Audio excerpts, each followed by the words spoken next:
So I have been working on, well, this week I made, kind of a new game where I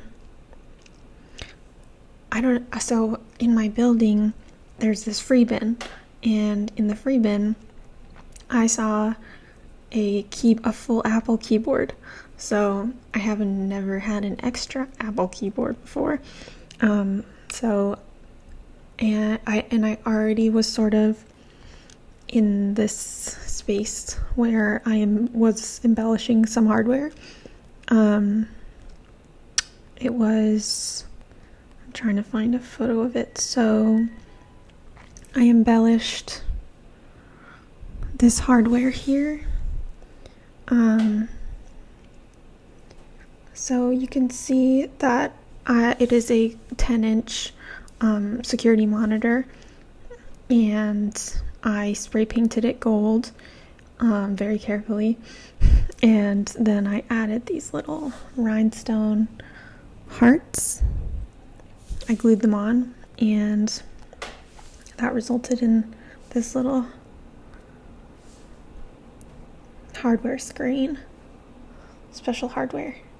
I was once listening to someone who talk about their work who uses a lot of interesting hardware pieces for his videos, and I asked him how he thinks about the relationship between hardware and software, the display devices, and he didn't answer it and didn't have an answer for it. But at that time I was thinking about the display device, the information carrier, all the time. So I was disappointed in his answer. But so I did that, and then I got this free keyboard and decided to start embellishing it in the same way. And maybe you can see which keys are embellished in that image. You can take a guess. So the keys that are embellished are delete, return, control, option, command, shift, end, home, clear, and LOVE. So I thought that I could have a record that looks something like this when people come in and only type on the embellished parts. Can you see that? It's actually, I feel like it's a little bit sad. Sad game. But and I thought about that for the show that I'm doing, but I ended up not putting it in there because I'm actually still not sure about it. But then so this is kind of her right now, embellished, or the monitor, a security monitor, that's kind of her, how she's doing. And I made a new piece of machinima. Sorry, I don't know why, I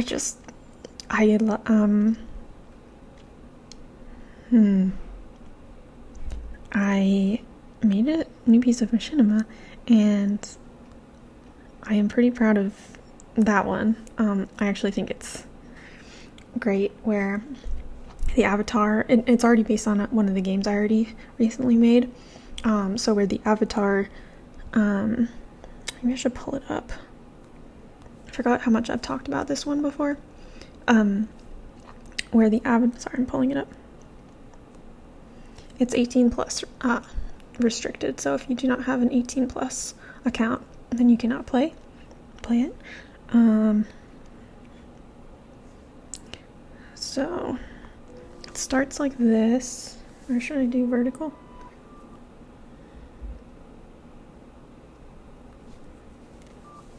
Turn around. Okay, it's okay. So it starts like this. Not as important as, sorry, what is doing, it is doing crazy things, as Roblox does. One of the reasons why I enjoy it. It's possibilities for in-game glitches. It's doing interesting things. So I'm walking towards... Okay, there we go. So the avatar moves closer and you see choice 1 and choice 2 on a sort of rich looking damask pattern. I hope I'm saying that right. Couch and gamer chair. Choice 1 and choice 2. And if she sits in the right spot on one, she gets transported to different rooms. One room where she's like sort of on a paid date, the other room where she's on a romantic date, and in both rooms the avatar is moralized in different ways. And I've been writing that so in the unpaid date, she's at the dinner table and he's asking her to be normal, and she's saying, I don't know how to be normal, and she responds to him, sorry, I don't know what's going on with my hair. I really have been missing the super bleach blonde hair, but I also have been going for more like really chunky Y2K highlights, but I don't know if it really comes across that way because of the waviness. Anyways, so I've been writing that neither of these interactions are actually particularly important, which it's like strange to build a game where maybe like, or is that strange? Like much of the game is unimportant. No, that is strange. And so these like conversations don't do anything. These rooms don't give you any clues to anything. You can skip them if you want to. They're just not particularly, you can end up in one of the rooms, but they're just not particularly important to the game. What is particularly important to the game is at the end here, as she approaches these headless NPCs, dancing NPCs, and she is asked this question. Sorry, it's hard to do on a phone. Yeah, my phone's quite dirty as well. Wait, I lost myself. Let's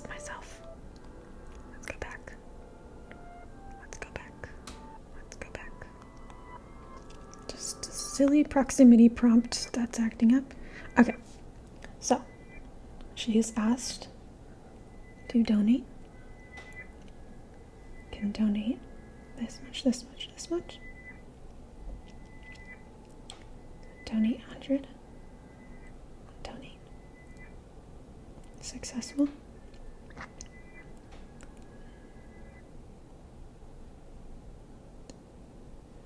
And I like that it says your purchase of donate 20 Robux succeeded.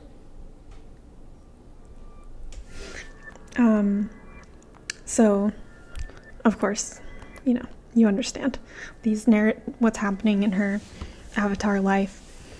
Paid date or unpaid date isn't necessarily important. What's important is that moral choice, and how much she gives. And then she can, if you would like, at the end of the game, if you're curious about this giant sort of black box on the outside of the world, that's a giant black box. You enter it. You can see these sort of reddish particles, and so if you enter that space, sorry, not on that wall, you can only enter it through the back. And then she's in this lit up world. I guess like in a way, if you get past the donation station, you're in this is where you end up. And here's the music that I wrote for it.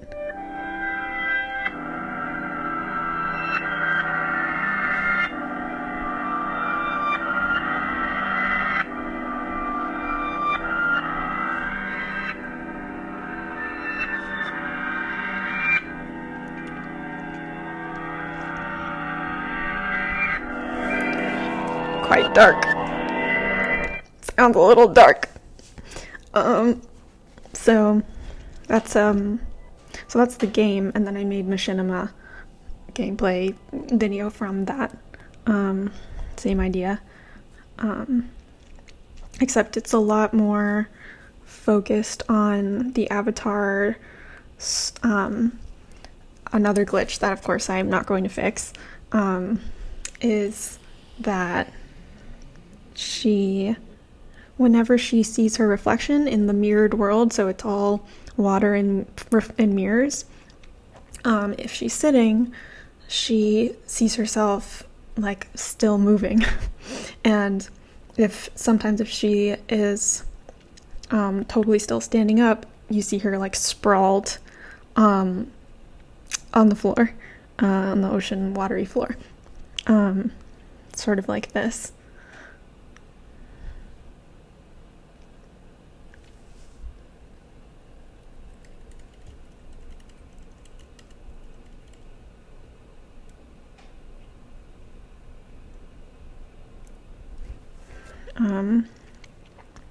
So I really love that, let's say that it's a built-in mechanic and an unintended mechanic at the same time.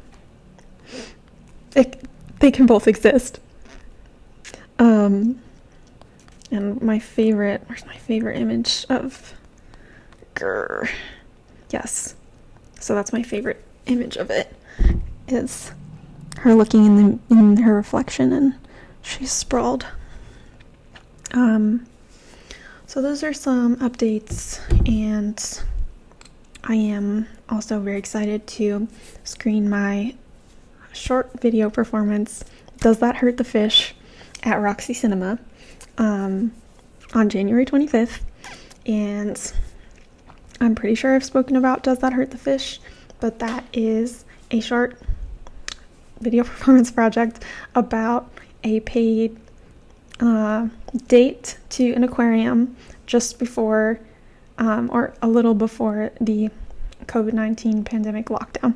Or maybe it's a speculative pandemic, but and it's sort of like a mundane exchange, as he's sort of like a regular client of hers, and they're going on just like another one of their dates. You kind of assume they've been seeing each other a long time based on their like kind of just mundane like conversation, and like laughter with each other. And there's a Roblox, there's some like Roblox animations that are like moments in there that break it up slightly. So I had to make a game for that to get some of the animation parts. That game isn't a real game, it's just built the world for those like animated parts. And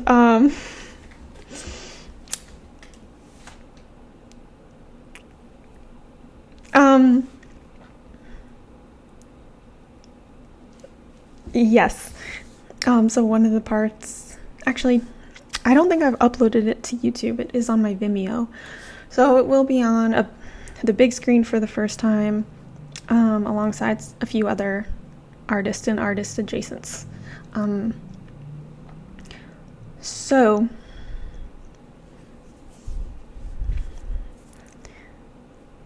and I just read a very wonderful new book where it's called Strange Biology. I bought it on Wendy's Subway website, and my favorite line from it is, everyone is either pre-colonoscopy or post-colonoscopy. It's a wonderful book. I mean, wonderful is a weird word for it. It's just brilliant. So I do have long eyelashes today, and after a conversation I had with a good friend of mine, very like beautiful, smart friend of mine, I will say this message.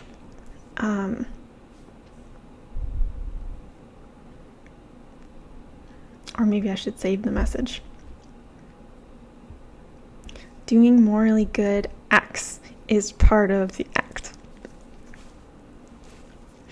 if that makes sense.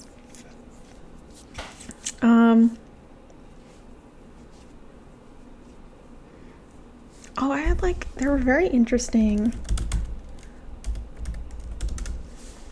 notes I took on stereotypes before. Let me read some. Stereotypes as controlling images.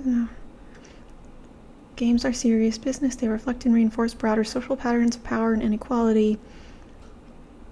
Where is that? Passage explores the representation. How narratives attempt to deconstruct stereotypes. No, that's not it. I thought I had some interesting notes on stereotypes that I wrote a year ago that are relevant to what I just said. How stereotypes operate, not that they exist and not whether they are good or bad. Looking at them operationally and procedurally, language is a system that floats. It is non-tangible. Language creates opportunities for some subjects and not for others. How subjectification is formed through stereotypical discourse. How do we understand the way stereotypes are an operation of desire, and how is fear and desire part of the structuring of the stereotype? Whose fear desire is operative in the stereotype? One cannot exist without the other. Ambivalence, colloquial, unsure, classic definition, having love and hate at the same time, desire and disgust at the same time. Colonial deconstruction of the stereotype, we begin to understand ambivalence. How do we think through how service labor is treated and stereotyped as being amoral? We must construct the stereotype as a fetish to hide the real person behind the stereotype, constructed as a fear of difference. Stereotype comes from a visual set of hyperextended characteristics of that set. It's not a simplification because it is false representation of a given reality. Having a hard time.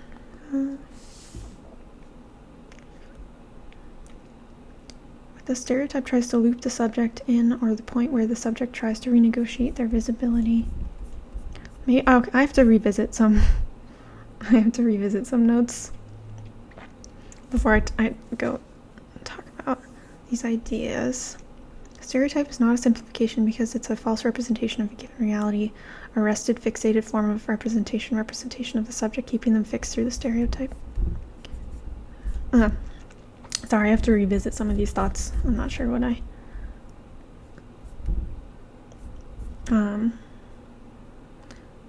but of course, for nearly a decade now, actually, I've been thinking through the act of donation as a comical way to subvert stereotypes.